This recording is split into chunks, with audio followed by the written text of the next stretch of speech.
The Khosroianni, Latinized as Chosroids, also known as the Iberian Mihranids or Mihranids of Iberia, were a dynasty of the kings and later of the presiding princes of the early Georgian state of Iberia, natively known as Kartli, for the 4th to the 9th centuries.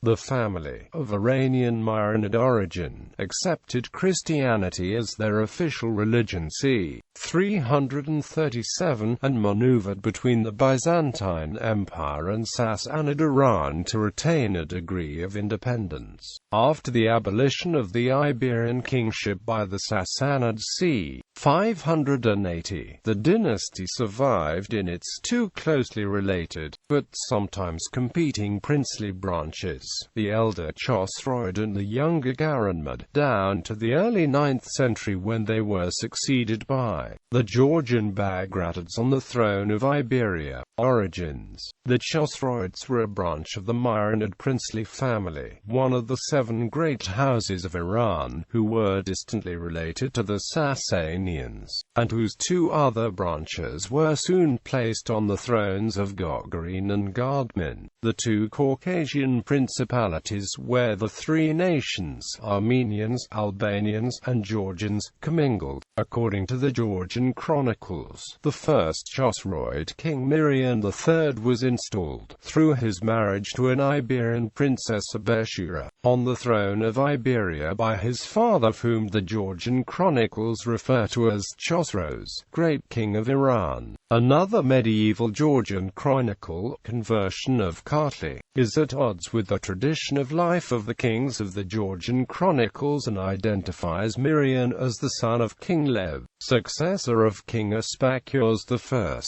Lev is unattested elsewhere. Early Chosroids. The ascendance of the Mihranid lines to the thrones of Caucasia was, in fact, a manifestation of the victory of the Sassanids over what remained in the region of the Arsacid dynasty of Parthia, whose Armenian branch was now in decline and the Georgian one had already been extinct. As an Iranian vassal king, Mihranids III, the founder of the Chosroid dynasty, participated in the Sassanid war against the Roman Empire. However, in the Peace of Nisibis of 298, Rome was acknowledged its suzerainty over eastern Georgia, but recognized Mihranids as the king of Iberia. Mihranids quickly adapted to the change in the political fabric of Caucasia and established close ties with Rome. This association was further enhanced after the female Christian missionary, Nino, converted Mihranids, his wife Nana and household into Christianity in or around 337.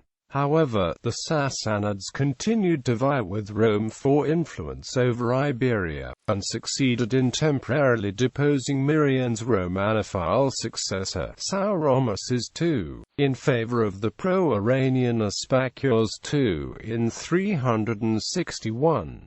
The Roman Emperor Valens intervened and restored Sauromaces to the throne in 370, although Aspacuos' son and successor, Mihranids III, was permitted to retain control of the eastern part of the kingdom. However, by 380, the Sassanids had successfully reasserted their claims by reuniting Iberia under the authority of Aspacuos III of Iberia and began to extract tribute from the country. The Romans evidently admitted the loss of Iberia in the aftermath of the 387 Treaty of Aslacene with Iran. The growth of Iranian influence in eastern Georgia, including the promotion of Zoroastrianism, was resisted by the Christian Church and a part of the nobility. The invention of the Georgian alphabet, a crucial instrument in the propagation of Christian learning, being the most important cultural legacy of this struggle. The Chosroid kings of Iberia, albeit Christian, remained generally loyal to their Iranian suzerains until Vakang Igor Ghazali, perhaps the most popular Chosroid king of Iberia, traditionally credited also with the foundation of Georgia's modern-day capital Tbilisi, reversed his political orientation in 482, bringing his state and church more into line with current Byzantine policy. He then led, in alliance with the Armenian Prince Vardan Mamikonian, an open revolt against the Sassanids and continued a desperate, but eventually unsuccessful, struggle until the end of his life.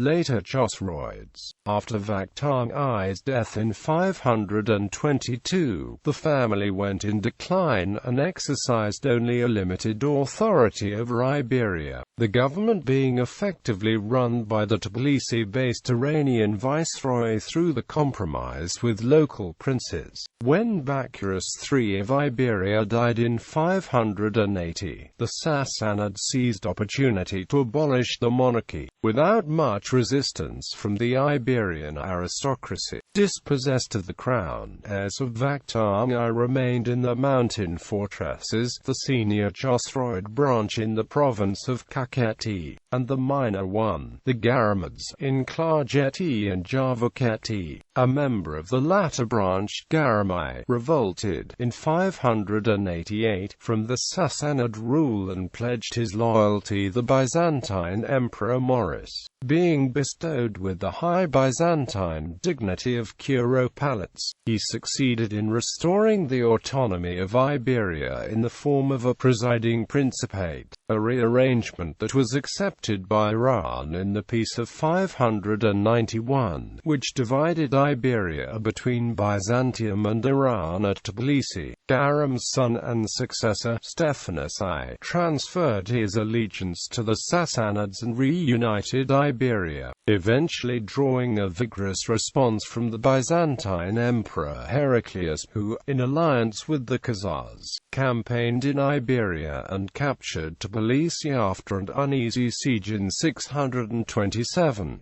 Heraclius I had Stephanus flayed alive and gave his office to the pro-Byzantine Chosroid Prince Adarnase I of Kakheti. Reinstated by Heraclius, the Chosroid dynasty were persistent in the pro-Byzantine line, but Stephanus too was forced to recognize himself a tributary to the Arab Caliphate, which would eventually become a dominant regional power. Following the death of Adarnase II, the rival Garamid branch, with Garam II, regained power, and the elder Chosroid branch again withdrew into their appanages in Kakheti, where it produced a notable member, Arkil, a saint of the Georgian Orthodox Church, martyred at the hands of the Arabs in 786.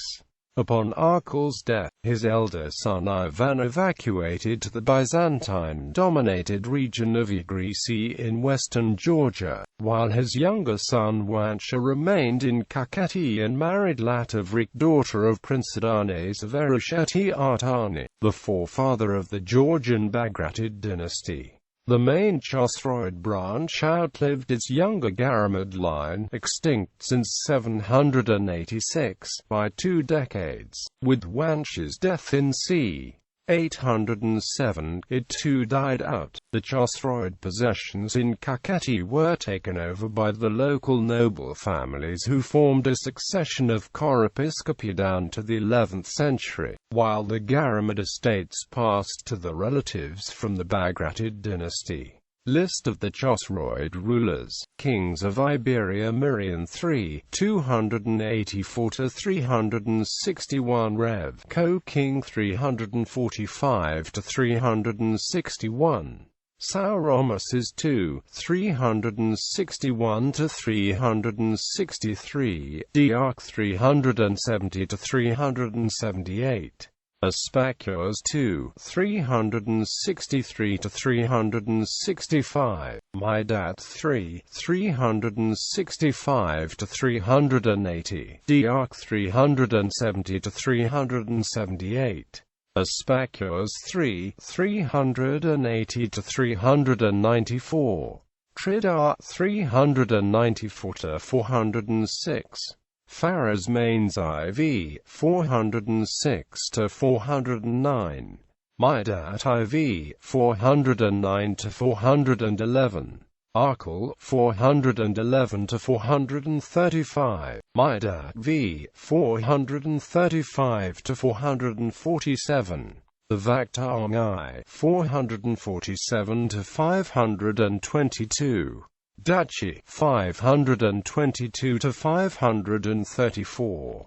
Bacchus II 534 to 547. Pharasmanes V 547 to 561. Pharasmanes V 561. Bacchus III -580. Princes of Kakheti and presiding princes of Iberia. Danazan, Prince of Kakheti, c. 580 to 637, presiding prince of Iberia, 627 to 637. Stephanus I, Prince of Kakheti and presiding prince of Iberia, 637 c. 650. Adarnase II, Prince of Kakheti and presiding prince of Iberia, c. 650 to 684. Stephen, Prince of Kakheti, 685 to 736.